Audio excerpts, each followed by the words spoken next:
taking the grammar test. So now the grammar test, you only get one shot. And if you notice in the instructions, I say, once you've completed all of the lessons and the practice, which I'm talking about this, every one of these will have a link, and you go in and you watch the videos, you read the lesson, take some practice quizzes, and you do each of those. Once you've done all of that and you feel like you've mastered it, then you go back to the classroom and you click on the link.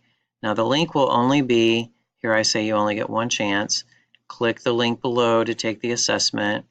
And I said that you may use notes in a physical dictionary, but no internet. It says link will be posted the day before the assessment is due. I'll either do it a day or 2 days before it's due. So then you click on the assessment, which will be active. There will be nothing here until 1 or 2 days before the assessment's due. Once the link is posted, you click on it when you're ready. You go through and you take the assessment.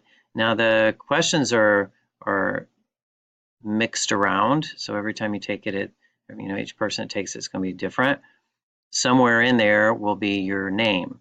And as I've said on the last assignments, always put your last name, comma, first name.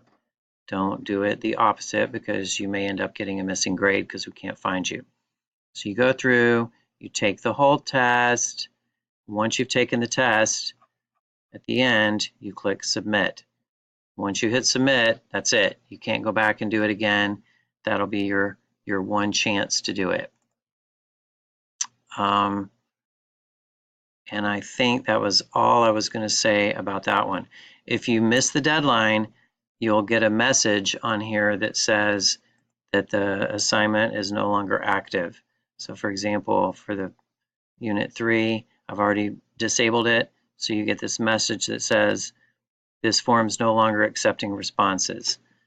So once that happens, you're out of luck. You can't take it again.